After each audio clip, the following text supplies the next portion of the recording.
Estamos ao vivo? Sim! É isso aí. Esperar o pessoal entrar.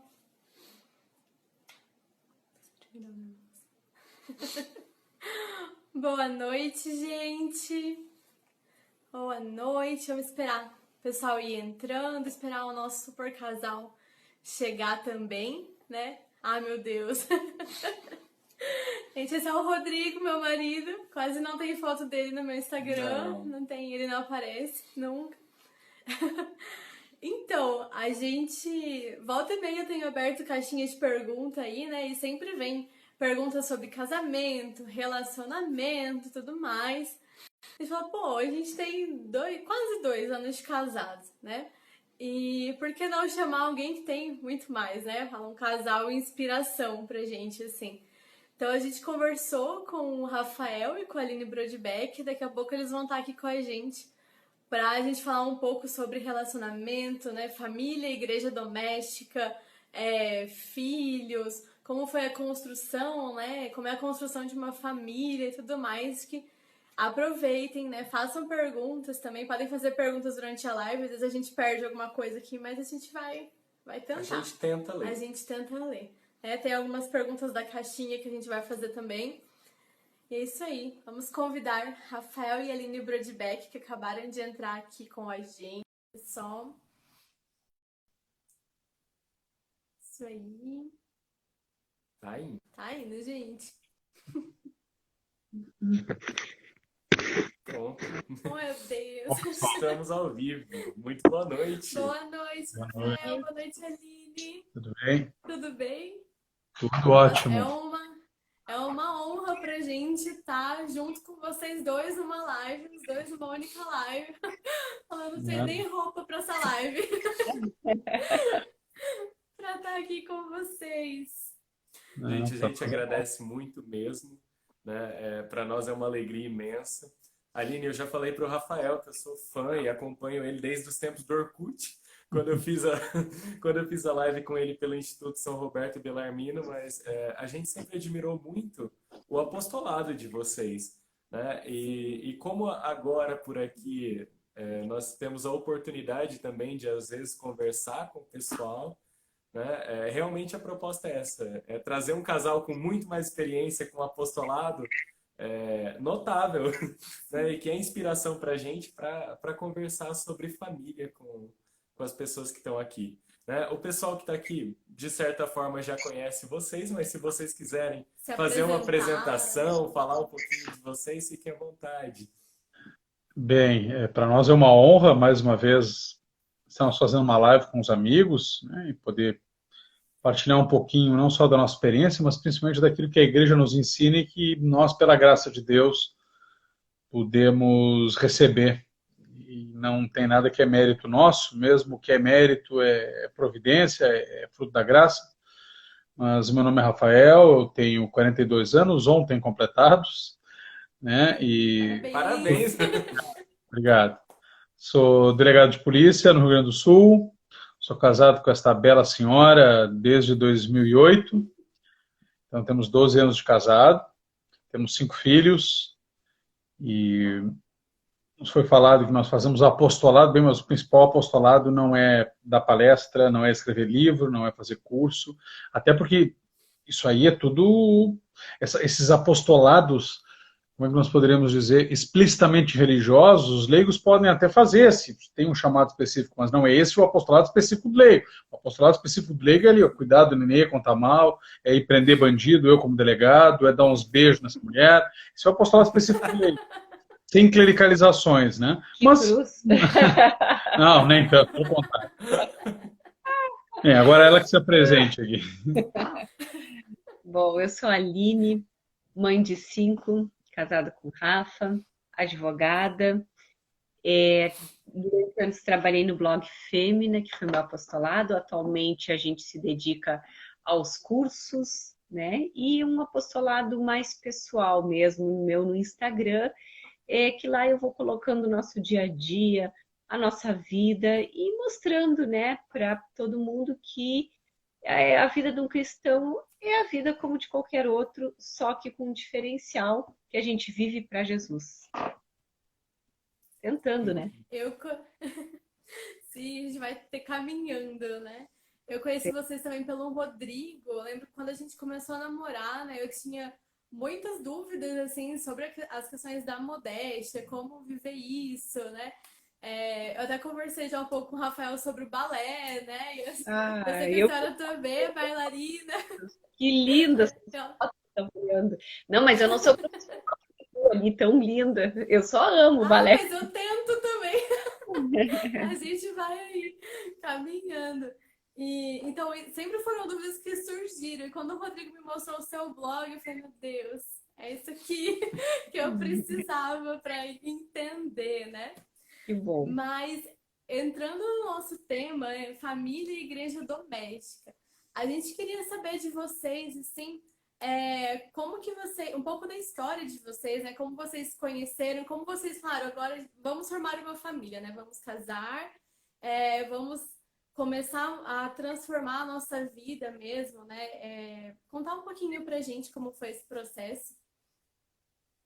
Bem, eu já era católico, sou católico de berço, de família católica, mas embora tenha feito primeira comunhão, batizado na mesma igreja, crismado na mesma igreja, né, meus pais já eram católicos também, estudado em colégio de freiras, eu considero que por conta daqueles afastamentos típicos da adolescência, né, início da adolescência, na verdade, porque na adolescência eu realmente me converti, eu tive uma experiência maior com Cristo e um passo de decisão e de correspondência à graça de Deus de maneira mais consciente com 14 anos, 1992, então já faz bastante tempo. E desde então é que eu posso dizer que sou católico de verdade, ou pelo menos que eu tento corresponder à graça de Deus de maneira um pouco mais séria. Foi ao mesmo tempo mais ou menos que eu comecei a estudar liturgia, estudar patrística, estudar teologia. Então, né? E participei de vários movimentos e tudo, e tive outras namoradas, tive minhas amizades, normalmente, até que em 2002 eu conheci essa mulher e me apaixonei perdidamente, né? Meu coração começou a bater muito forte. E ela não era católica, ela, na verdade, sempre foi católica de berço, batizada católica, também frequentava a missa, ela pode contar depois. Ela conta isso no blog, tem um testemunho de conversão dela no blog Fêmea. E nós já começamos a namorar, ela começou a participar das coisas de igreja também, teve um encontro com Cristo também, de maneira mais profunda, de maneira pessoal.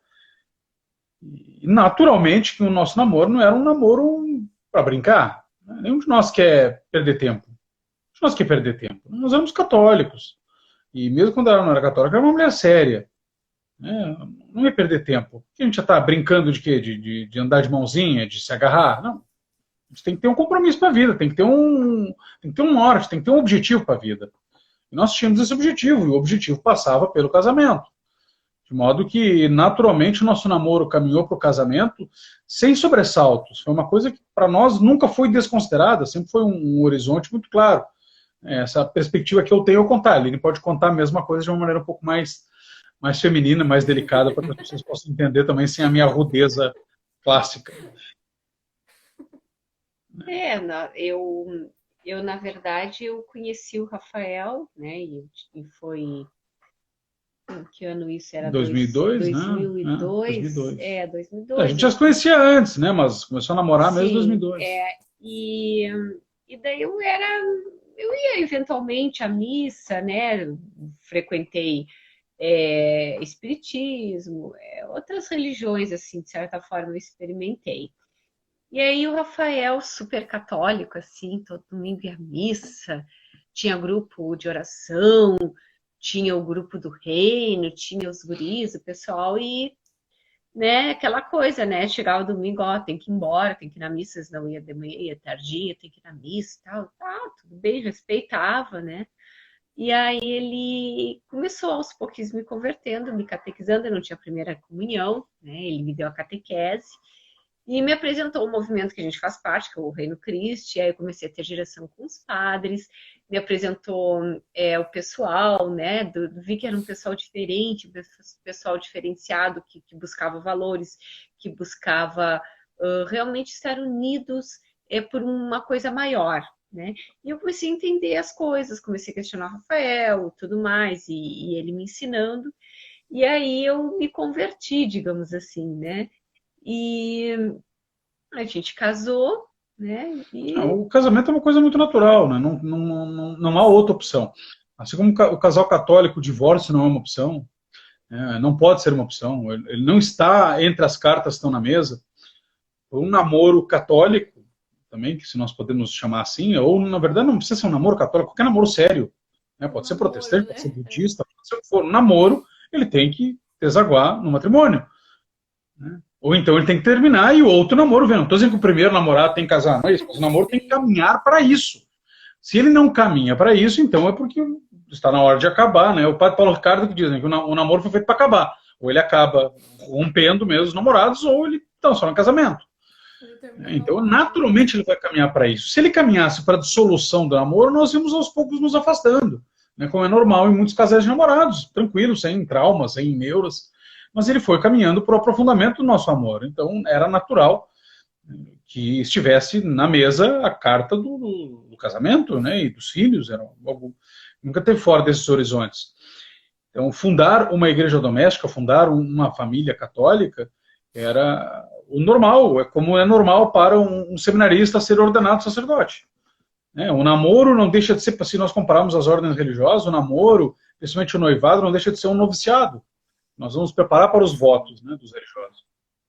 E, inclusive, o nosso diretor espiritual falava isso, Padre Salvador, né, que hoje está na Terra Santa, né, hoje estava celebrando lá em Magdala, na terra de Maria Madalena, estava celebrando a missa, assistimos. Nossa.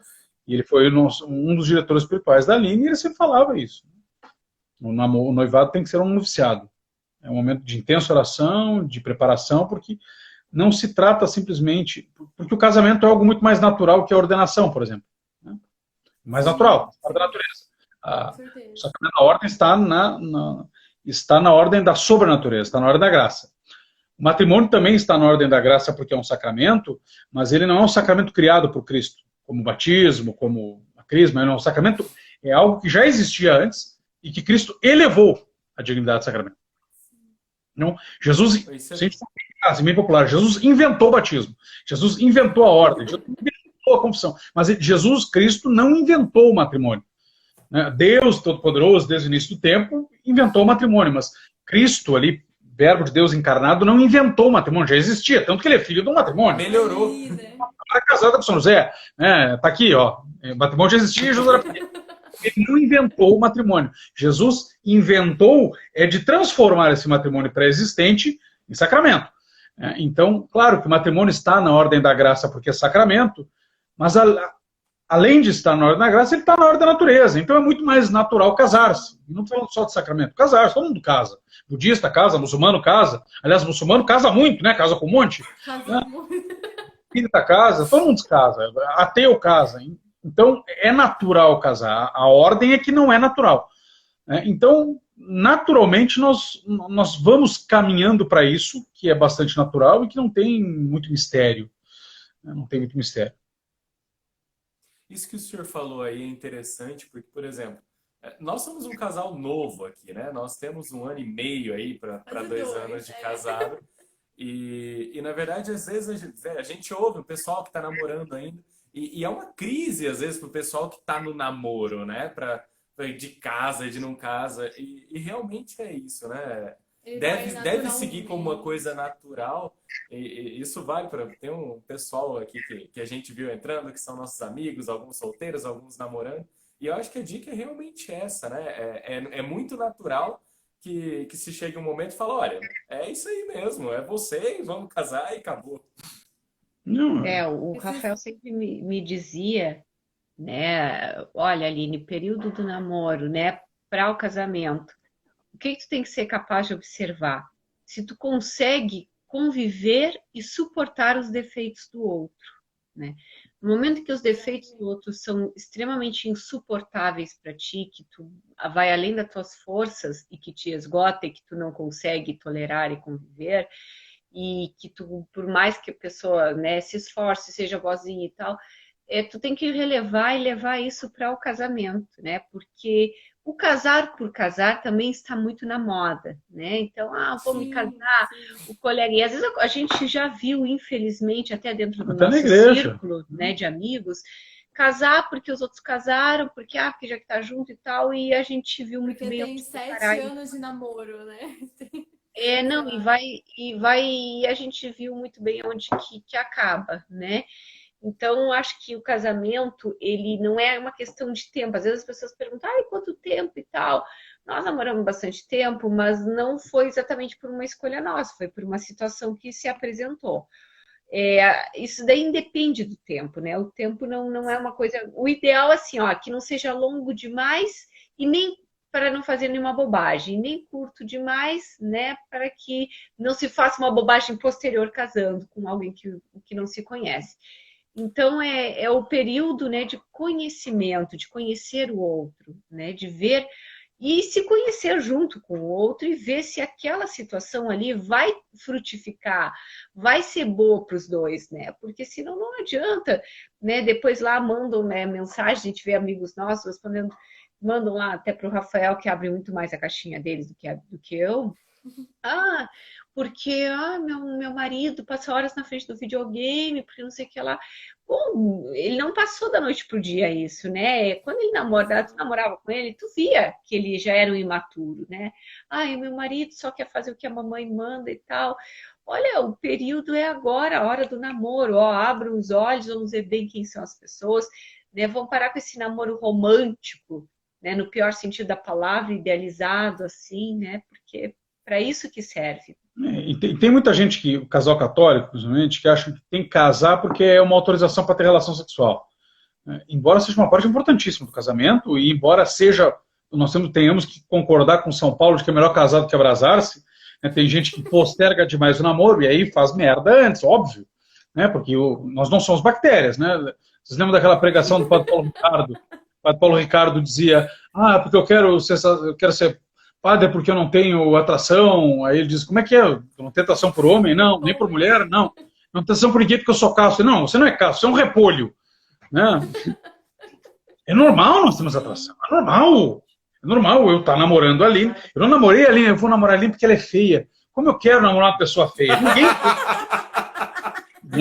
Você não pode dizer, que mulher feia? Eu quero me mortificar casando com uma mulher feia. Não. Óbvio que não. Claro que sempre tem um sapato velho com o pé cansado, então tem pessoas que não tem, umas pessoas que não são tão bonitas, óbvio, né?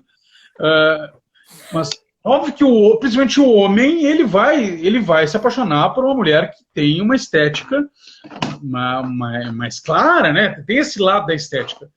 Então, é natural que tenha isso. E porque tem a atração, essa atração naturalmente vai redundar em uma explosão de hormônios, em determinados desejos, e isso é normal. Casais católicos, vocês não precisem ficar com escrúpulos, casais de namorados, mas eu tenho desejo pela minha namorada, eu acho ela muito bonita. Que bom! Vai achar ela feia? Que vai ter filho depois, feia. Né? É assim, com isso que tu vai usar depois, rapaz. Se não tiver nada, depois não vai ter 5 filhos, entendeu? Não vai ter 6, não vai ter nenhum.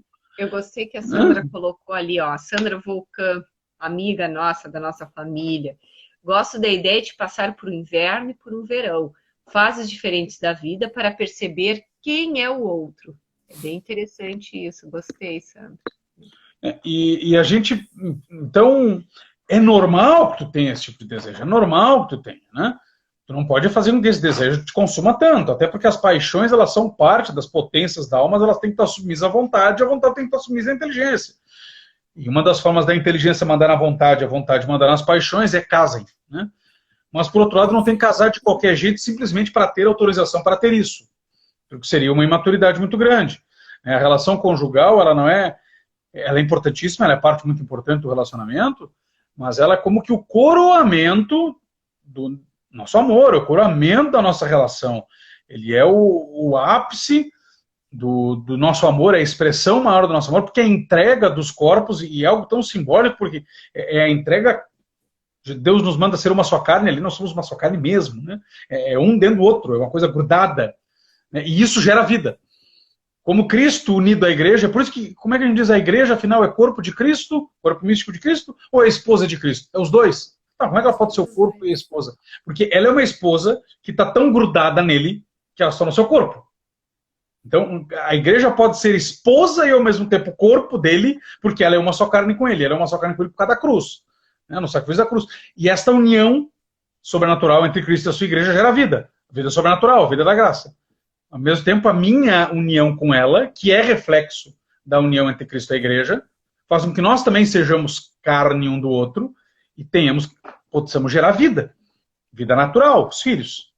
Né? Então, é óbvio que isso é importante, é óbvio que essa é a missão do casamento, mas temos que ter em vista que temos que casar para ter esse amor e aí vamos ter o resto. Para casar para ter o resto, as coisas estão meio deslocadas. Né? E aí surge aquela quantidade de casamentos nulos, né? E aí é complicado. Sim. Né?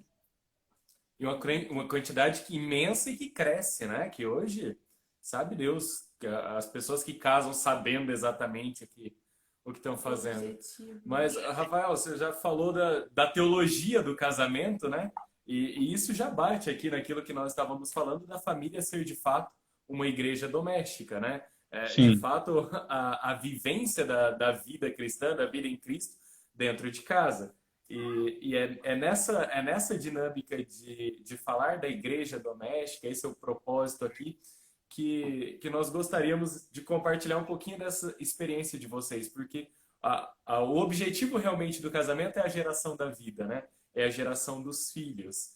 E claro que Deus tem as suas maneiras, mas como que os filhos mudaram a vida de vocês, a rotina de vocês, a partir do momento que vocês casaram? Como foi? Como mudaram?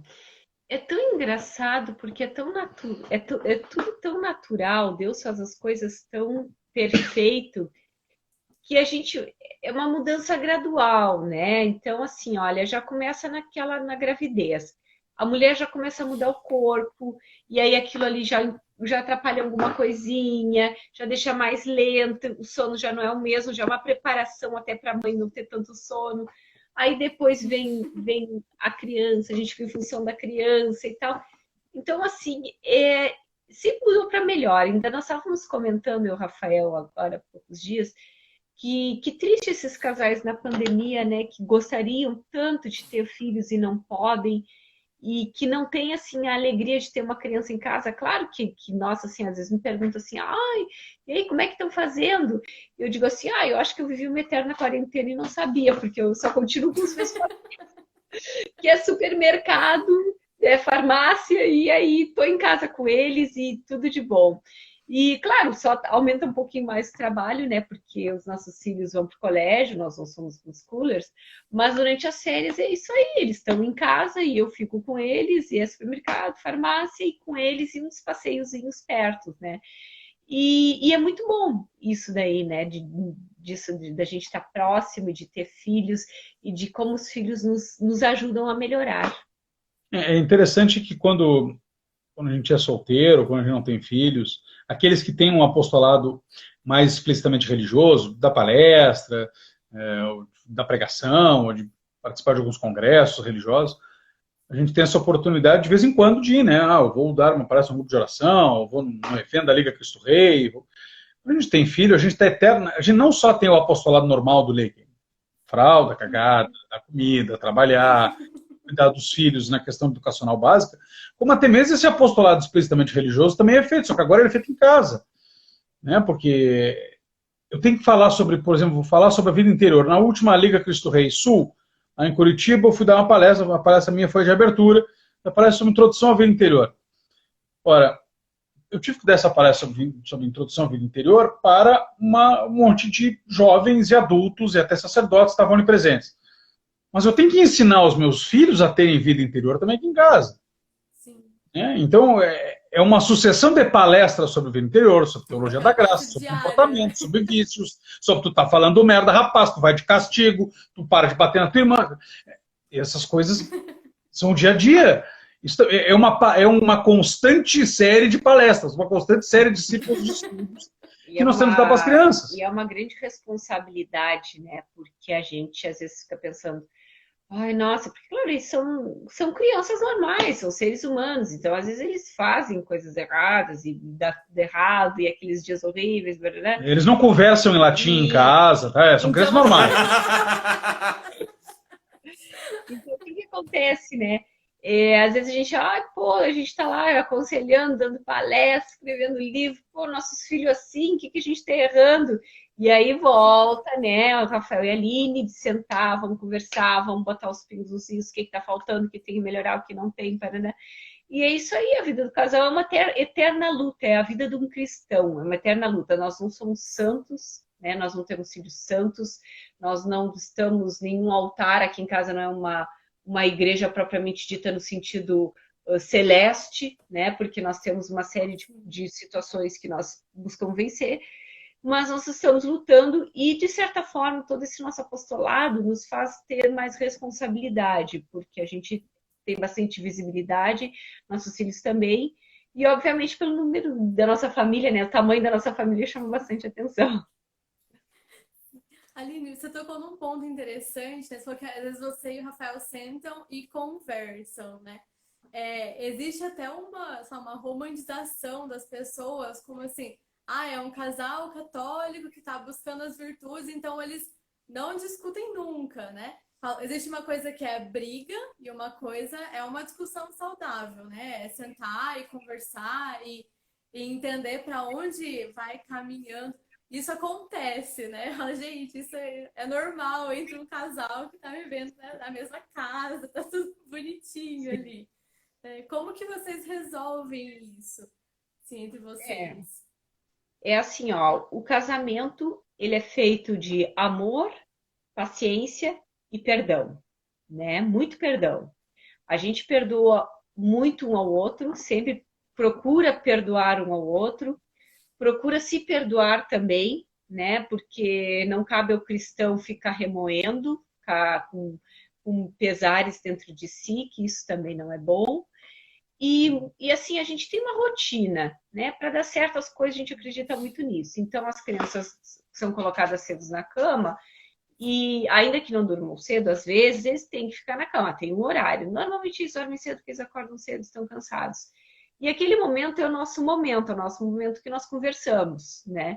Tem fases que são piores? Tem, mas tem fases que são melhores. Só que eu acho que principalmente cabe à mulher isso aí, porque a mulher, ela é mais comunicativa, a mulher, ela fala mais, cabe à mulher saber conduzir isso. Então, assim, eu aprendi com uma diretora espiritual, a gente tem que aprender a tirar a granada da mão do marido, né? Então, só que antes de tirar a granada da mão dele, a gente tem que se desarmar. Né? A gente tem que também pensar que a gente é um ser humano, a gente também tem que se alimentar. Às vezes eu digo, agora é o meu tempinho, eu vou me alimentar, eu vou tomar um banho, eu vou respirar um pouco, né? Ver um meme no celular para rir, sabe? Vou virar gente um pouquinho. Aí o que eu vou fazer? Eu tô a fim de conversar uma conversa com o marido, né? O cara recém chegou do trabalho, aí chega lá aquela louca com os cabelos no ar, entregando filho, chorando. Não que não aconteça às vezes, não acontece, né? Mas a gente evita isso, né? Então, né, tranquilo, deixa o cara chegar, descansar, né, dar uma comida para ele. No caso do meu marido, se ele não comer, ele vira um Hulk, né? A minha linguagem do amor é a comida. Aqui funciona assim também. Mais ou menos, né? Então aí, né, ele se alimentou, ele descansou também. Só não precisa trocar minha fralda, mas de resto é igual a nenê. É mais ou menos isso. E aí, bom, aí depois que tá tudo legal, né, conversa um assunto mais tranquilo, como é que foi? Vamos ouvir, né, aprender a ouvir, calar como Maria e falar como Maria. E depois aquele momento, falar com jeito, existem 1 milhão de maneiras de falar, né, tem que saber chegar, saber falar com a pessoa, né, e procurar ouvir. E o marido, acima de tudo, né, acho que o Rafael pode falar melhor. A mulher tem uma necessidade muito grande de falar, de colocar para fora. Ela precisa colocar, por isso que ela precisa tanto de amigas. E ela não quer que tu aconselhe ela, rapaz, tá? Então não tem que aconselhar. Ela não tá falando aquilo ali para que tu fale alguma coisa. Ela não quer te ouvir. O que tu vai falar é merda. Ela quer falar. Ela não quer que tu ouça. Nem que tu ouça. Tu não precisa nem ouvir. Beleza. Não, tem que ouvir. Tem que ouvir. Mas ela não quer conselho. Às vezes, isso é uma coisa muito minha, eu sou muito colérico, né? Então, o colérico, ele tem solução para tudo. E as soluções são muito simples. Se vocês não implementam soluções que eu, colérico, dou, vocês são os idiotas. É assim que funciona o colérico. Né? Então, a Aline, quando ela quer falar, ela não tem, ela sabe a solução e sabe o que resolver. Então, ela não quer que eu dê a porcaria da solução, porque ela sabe a solução. Ela quer extravasar aquilo. Eu não preciso dizer, mas tu devia ter feito isso, tu devia ter metido o dedo na cara dela. O que tu tá pensando? Ela não quer ouvir isso. Ela quer ser aconchegada. E isso faz parte também desta liturgia do casal, de se entender, de ter sintonia. É isso aí, a gente quer, né? A mulher mesmo, ela tem essa necessidade, né, de colocar para fora. E que o marido ouça apenas, não que necessariamente vá arrumar uma solução para aquilo, né? E também a mulher, acho que assim, olha, hoje em dia tem muito aquela coisa de se escusar nos hormônios, né? Tá bem que realmente quem sofre de TPM é complicado, né? Mas acho que a gente também tem que lutar contra isso. Assim como o homem tem a tendência de ter que lutar para sair da caverna e ver a necessidade da mulher e ver o que ela está precisando, né? Porque o homem tende a entrar para sua caverninha e não querer sair. A mulher tem a necessidade né, tem que aprender a domar, né, a sua hipersensibilidade aos seus hormônios e tentar achar meios para procurar ser melhor. Porque o problema dos casamentos, às vezes, né, que acontece, incompatibilidade de gênios e tal, né?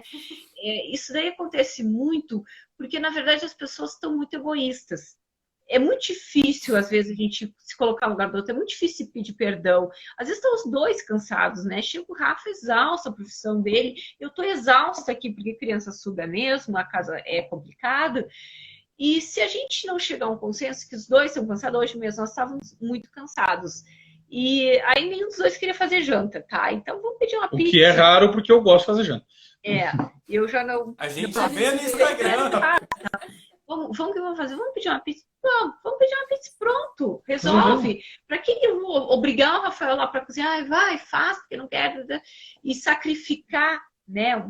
Depois já fica irritado, as crianças também já não, né? Então virou festa, virou alegria, aí nós podemos aproveitar o tempo livre para brincar de mímica com as crianças e tal. Então é isso que o cristão tem que fazer, de viver de uma maneira, procurar viver de uma maneira simples, se colocando no lugar do outro, vendo as suas limitações, né? Tá cansada? Tenta descansar da melhor maneira possível. Não sou Mulher Maravilha, né? Agora, não posso também me excusar numa preguiça, né? O que tem que ser feito, vai ser feito. Mas existem caminhos. A Aline falou em compatibilidade de gênios. Nenhum de nós é compatível com. Nós somos diferentes, né? O cara não quer, ele quer resolver incompatibilidade de gênios, então ele tem que casar consigo mesmo. Porque eu acho que não vai aguentar. Eu não aguentaria casar comigo. Eu não aguentaria. Eu não me tolero, eu não me aguento. Então eu não poderia casar nem mesmo comigo.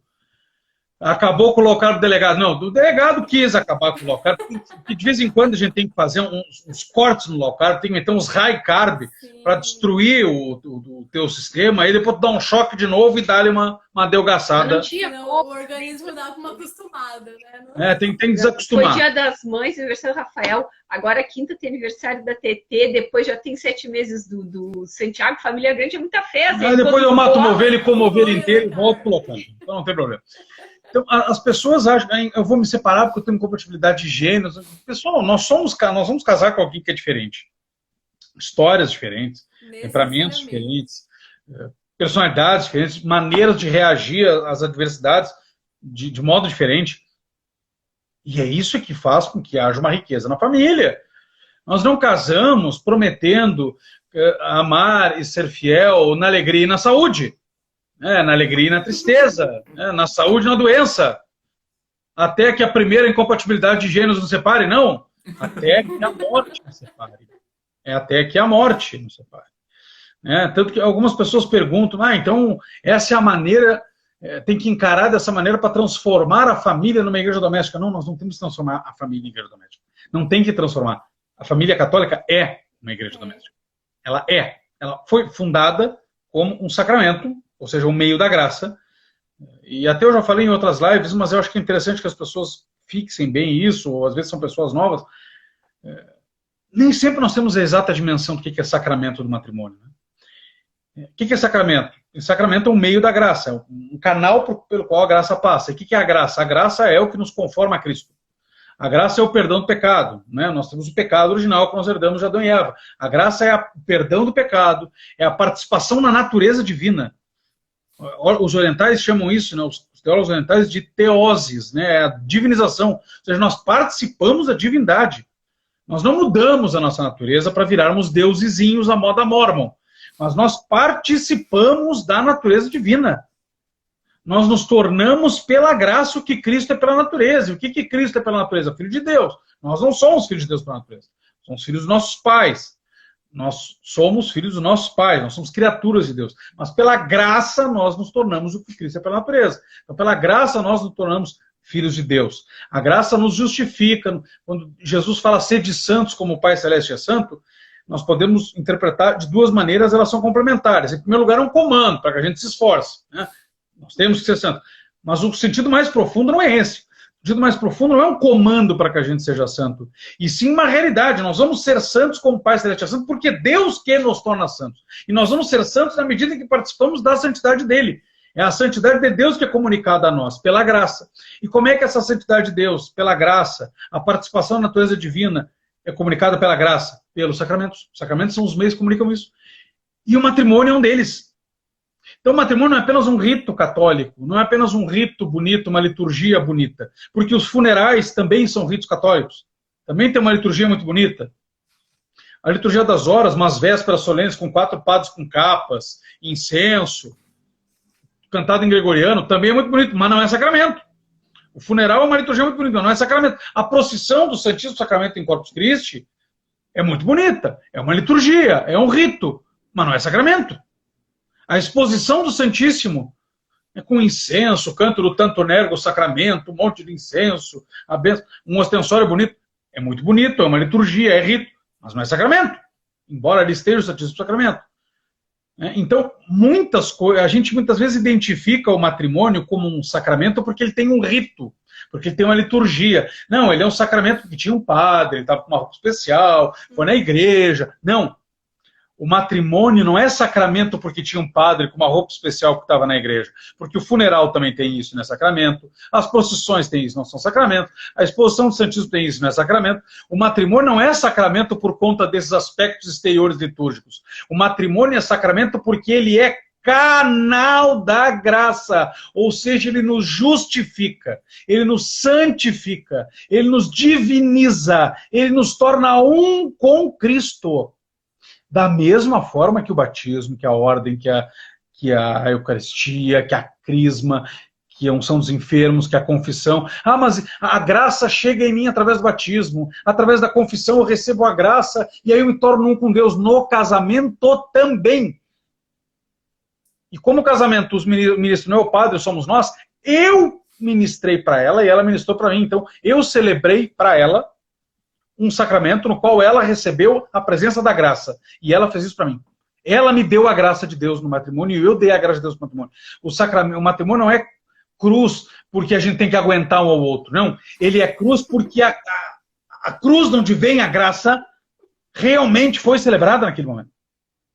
Então nós temos não somente as graças necessárias. A gente está muito acostumado a pensar nas graças atuais que são dadas em cada sacramento.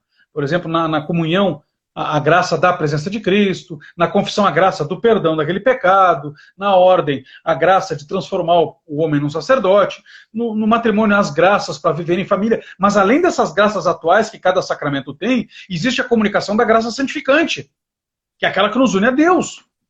Então, mais do que as graças necessárias para que a gente consiga criar filhos, se amar, se suportar, levar a vida, a gente recebeu a graça de Deus para sermos um com Deus. Se eu um dia chegar ao céu, se um dia eu for santo, se um dia eu estar plenamente naquela felicidade perfeita, na bem-aventurança perfeita de estar tão unido à natureza divina, vai ser por causa dos sacramentos que eu recebi, entre os quais o matrimônio. Então o matrimônio é um caminho para o céu, não porque é uma cruz penitencial, que muitas vezes pode ser, mas ele é um caminho para o céu porque ele é realmente um meio pelo qual a graça divina chega até nós para nos conformar a Cristo e participarmos da natureza divina. Exatamente.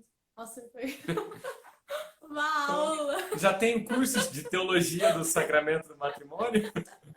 Não, mas tá escrito tudo isso aqui, ó. Olha só, Tem a parte teológica, tem a parte teológica.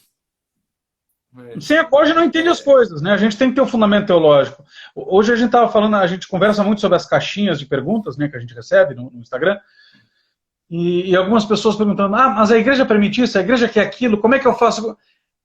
As pessoas, elas veem a fé católica, muitas vezes, como uma sucessão de atos a decorar, É um manual, né? exato, de coisas a fazer, de coisas a evitar, e não vem a organicidade da fé cristã. A organicidade da fé cristã. O que é a fé cristã? É isso aqui, ó. Só isso aqui. O resto tudo decora aqui. Sacramentos, as virtudes, a pertença à igreja, a Nossa Senhora, tudo aqui. Nossa Senhora também, sim, Nossa Senhora foi salva para a cruz. Mas ela é Imaculada Conceição, meus filhos. É uma forma de salvar também, né? Quando tu tira a pessoa do rio, tu está salvando. E quando tu impede ela de cair do rio, tu também está salvando. Né? Então Nossa Senhora também foi salva. Só que ela foi salva por antecipação, ela foi preservada. Mas em antecipação aos méritos de Cristo. Quem me acusar de protestante é um idiota que não leu nem mesmo a bula de proclamação do dogma da Imaculada Conceição, porque está ali escrito. Tá lá. Está lá. Que ela em antecipação, em previsão aos méritos de Cristo, Nossa Senhora foi salva. Então tem que ler. Então, toda a fé católica ela é orgânica, ela tem que ser entendida. Ela parte do quê? Do nosso pecado e da graça de Deus que nos salva pelo pecado. E tudo. É a vida da graça. A teologia da graça é o fundamental. Na verdade, a gente percebe o quão difícil vai ficando para as pessoas entenderem isso à medida que realmente não estudam.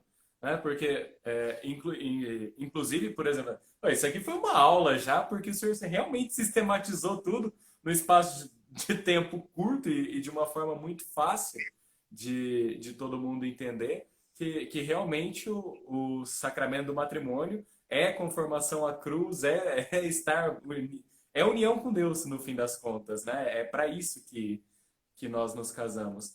E, de fato, os filhos vêm como quase que um presente, né? É a decorrência do sacramento.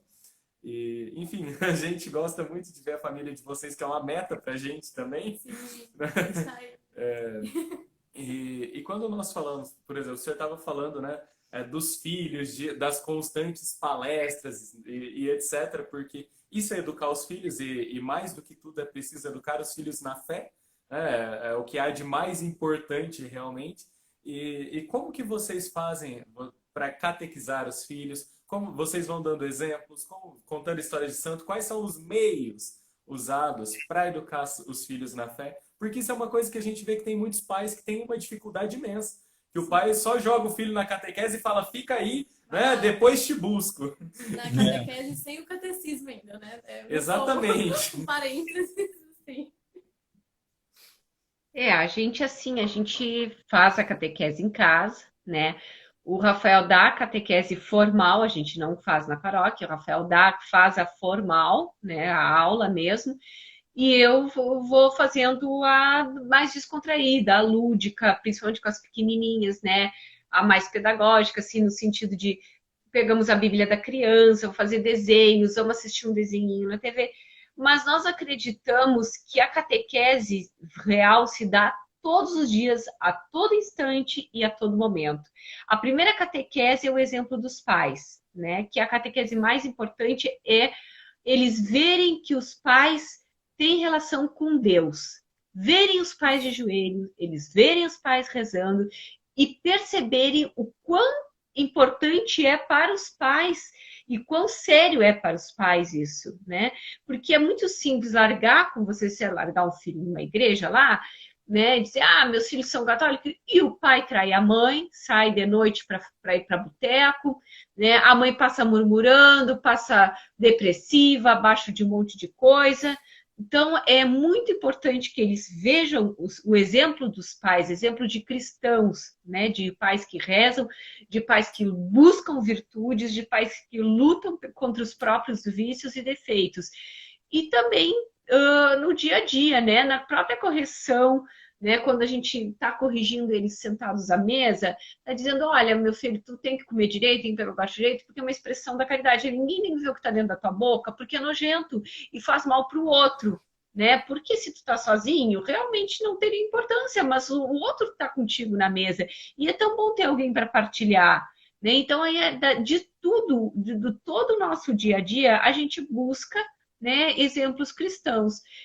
Desde a maneira do trato com os animais domésticos, que a gente tem que se preocupar, que são coisas que Deus nos deu para nos servir e Trato com os tal. empregados, né? Do trato com os outros seres humanos, do trato com os avós, do trato com os pais entre eles, nos cuidados com as coisinhas deles, que tem que valorizar, que o dinheiro não é mais importante, mas que faz falta, e como é que veio. Tudo isso, que uma família gira em torno de Cristo. Uma família que sabe, né, que é bem formada e que sabe que vai girar em torno de Cristo, ela sabe como conduzir cada situação do dia.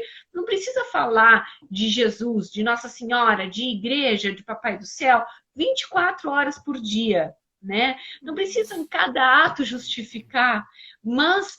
Agora tem uma sentença de São Tomás para o que você fez, meu filho, né? Não precisa. Mas tem que colocar no dia a dia de maneira de viver cristão, né? Uma maneira cristã de viver.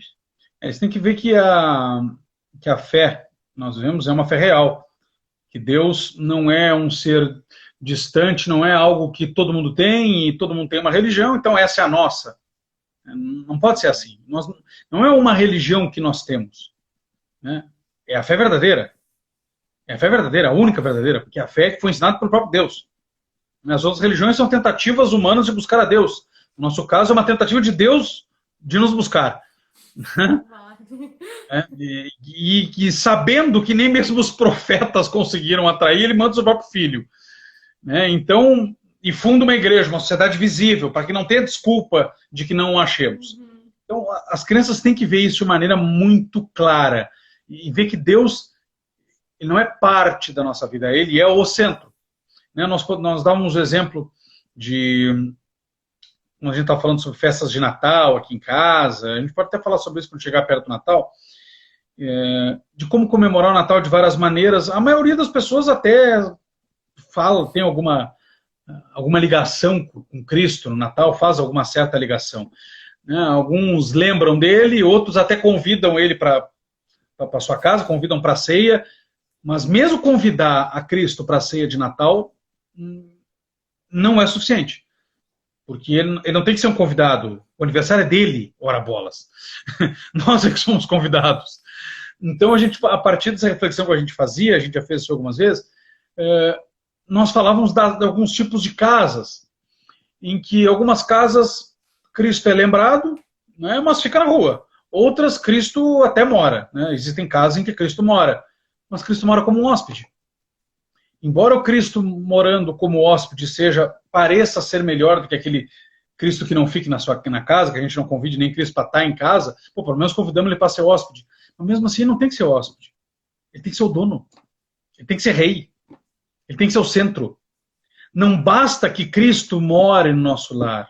Ele tem que ser o centro, o critério, o exemplo, o modelo, a partir do qual tudo gira. Um hóspede na minha casa é muito bem tratado. Come um bom churrasco, come um bom chimarrão, né? Convive conosco, fica na beira da lareira, toma um bom vinho. Claro que um hóspede é muito bem tratado, mas ainda assim ele não pode dispor das coisas da casa. Ele é um hóspede. Ele não pode mandar eu fazer uma coisa ou fazer outra. Rafael, faz aquilo outro. Ele é um hóspede. Tá tudo muito bem, tudo muito legal, tudo. Ele é um hóspede. Quem continua mandando sou eu. Cristo tem que ser o dono. E se ele é o dono, ele pode me desalojar, ele pode mandar eu trocar de quarto. Ele pode me dar os horários, ele pode me estabelecer, porque ele vai ser o dono. Então, isso que ele tem que ser da nossa casa. E os filhos têm que perceber isso. Os filhos têm que perceber que nós, como pais, fazemos de Cristo o centro do nosso lar. Há um embate muito grande hoje contra essas pedagogias esquerdistas aí que fazem as crianças sem o centro de tudo, criação com apego, criança pode fazer o que quiser, senão tu vai traumatizar, pobrezinho. Aí esse bando de mimizento, não pode ver uma galinha degolada que, ai, que nojo, porque acha que galinha dá uma plantação de galinha atrás do supermercado. Né? Esse bando de mimizento, de fresco, é porque não foram criados para serem o centro de tudo. E aí tem uma corrente contrária, que acha, não é a criança que tem que ser o centro da casa. Quem tem que ser o centro da casa é o pai e a mãe, que o pai e a mãe que tem que mandar, estabelecer autoridade. Sim, o pai e a mãe tem que mandar e estabelecer autoridade, mas ele tem que mandar e estabelecer autoridade porque eles são ministros de Deus. Ou como alguns teólogos protestantes dizem uma frase, uma expressão que eu acho muito, muito interessante, são mordomos de Deus. Maiordomos, né? É o senhor da casa, o senhor maior da casa, né? Então, é isso que nós temos. Nós somos mordomos de Deus, mas o dono tem que ser Deus. Então, não é nem a criança o centro, nem o pai o centro é Cristo. E por conta disso, as crianças são catequizadas como de maneira muito natural, pelo exemplo da Aline, pelo nosso exemplo, pela nossa conversa. Não é o exemplo que a gente fala que nós somos santos e eles vão ser santos. Não. Procurar dar o exemplo, mas também o exemplo que nós dizemos, meus filhos, não façam isso, meus filhos façam aquilo outro, meus filhos, vamos rezar. Tu acordou agora, o que te fiz? Vou ler um livro, vou ver televisão, Tu rezou? Não, então reza, primeira coisa. Então, é uma catequese informal que tem que passar toda a vida, porque a nossa vida é integral, não é compartimentada. Mas, ao mesmo tempo, nós precisamos de alguns momentos em que nós temos que ter instrução formal, né, para decorar algumas coisas, para aprender conceitos. Esse momento é o da catequese formal, que nós temos aqui em casa, e que aí é muito típico meu, porque eu não participo tanto desses outros momentos por conta da minha profissão. Então, reserva para mim esse lado mais de senta aí agora que tu vai aprender, eu quero que tu me diga quais são os mandamentos, me explique tal coisa, com base em literatura, com base em livro, segundo o Catecismo da Doutrina Católica, da Doutrina Cristã, ou a coleção dos livros da editora Caritate, e o próprio método que nós utilizamos a partir da sabedoria da igreja, que nós meio que sistematizamos algumas coisas aqui e ali e vendemos no nosso curso como catequizar os filhos em casa, né? Que esse é o centro do nosso curso, essa catequese. Até o nosso livro, a gente coloca ali, dá uma sugestão, né, de horários, de oração e tudo mais, né, porque, claro, cada família adapta da sua melhor maneira, mas às vezes as pessoas gostam porque se tem um modelo, né, uma rotina. Né? Sim. Inclusive, para quem quiser o curso, no Instagram dos dois tem lá na... Tem. E 80% de desconto, aliás, né, nessa quarentena. O curso custa R$450, está por R$90. E ainda pode ser parcelado, vai pagar 9 quilos por mês. Mas sabe que isso aí, a gente tem que ter essa noção, né, de que os filhos não são nossos, são de Deus, né? Nós estamos a serviço, né, do Senhor. Exato. Até é interessante porque a gente fala muito, né, de famílias numerosas, né, e tudo isso. A gente fala, estamos nessa busca, né? Hoje nós temos 2 filhos no céu, que inclusive até fazer um parênteses aqui, o pessoal fala de mãe de anjo, eu tenho uma birra com isso, que eu sou mãe de 2 seres humanos, eu não sou mãe de anjo, por favor. Mas o pessoal fala muito assim, né? Quem tem mais filhos, depois do 3º, o negócio vai tranquilo. Isso é mito ou é verdade, Aline? Pura verdade, pura verdade. Primeiro a gente faz tudo com peso, assim, ai, nossa. O segundo, nossa, aí é 2, fica meio apavorado, meio perdidão e tal. Daí o 3º é tranquilo, já chegando e aí já não dá mais tempo para nada, nem tempo de pensar e quando vê só vai, né? Pro pai, então, o primeiro filho, né? Tocou no chão, passa um desinfetante. No quarto, levanta aí, Curitiba. Vamos, o que tá pensando? Né? É uma coisa muito mais simples de resolver. Mas é bem isso, né? Então a gente é tranquilo, é aquela coisa, né? Tu vai te preparando, né? Na medida em que vai surgindo as dificuldades, vai ficando mais forte, vai ficando. Eu, para ser mais sincera, eu me sinto muito mais forte, com muito mais firmeza do que quando eu tinha 20 anos de idade, né? E na época eu era professora, dava aula para 20, 30 crianças, e eu acho que agora, assim, eu tenho muito mais fortaleza, né? Então, quando eu tinha 1, 2, até quando eu tive 13, eu achava, assim, às vezes mais difícil.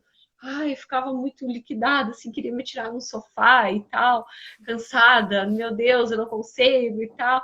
Agora, sei lá, me sinto assim que se eu sair daqui, já vou lá lavar uma louça, já arrumo uma coisa, ajeito outra e tal, e beleza.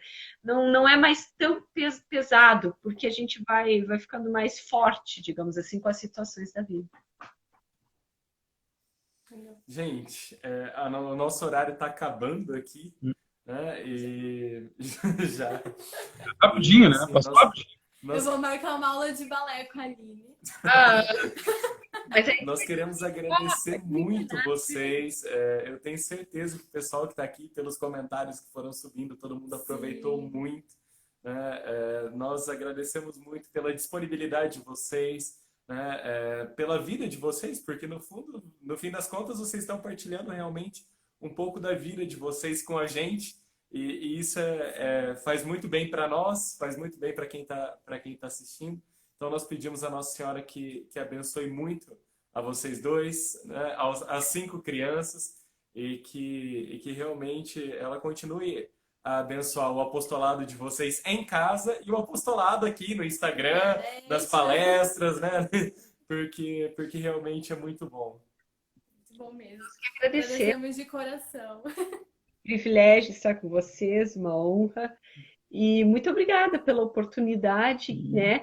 É um papo gostoso, assim, né? Que bom que se a gente pudesse seguir essa nossa conversa, mas tem hora para acabar. Quando acabar agora a pandemia, vai ter muito evento da Liga Cristo Rei, né? A gente vai poder se ver bastante gente. Bastante vezes. Nada mais... Precisamos de um churrasco gaúcho, inclusive, por aqui. No último fórum da Liga lá em Curitiba, a gente fez para o Santo Atanásio, eu fiz um churrasco. E agora o CDB está me cobrando. Pô, o primeiro centro que você era aqui foi no Rio de Janeiro e não fez churrasco ainda. Eu não me compraram a carne, eu não vou fazer, né? Logo o Instituto São Roberto Bellarmino entra em contato com o senhor, delegado. Pode deixar. Mas é isso, gente. Então muito tá, muito obrigada. Obrigada mesmo. Deu uma sumida aqui. Deu uma cortadinha aqui, eu não entendi o que o senhor Não, falou. eu agradeço muito a oportunidade, eu agradeço a caridade de vocês, a gentileza de nos convidar para a gente participar com vocês. Imagina, para nós que foi uma honra. Foi uma honra. O pessoal que está perguntando se a live... inspiração para nós. Sim. O pessoal que está perguntando aqui se a live vai ficar salva aqui no perfil da Cel. Se der, depois a gente baixa a live e deixa lá no IGTV. E é isso aí. Olha, já... Caiu. Mas... Pronto, estamos aqui. Faz parte. É isso. Um grande abraço para vocês. Fiquem com Deus. Tchau, Obrigado. Valeu, com Deus. Tchau, tchau. Tchau, obrigado. Tchau, obrigado.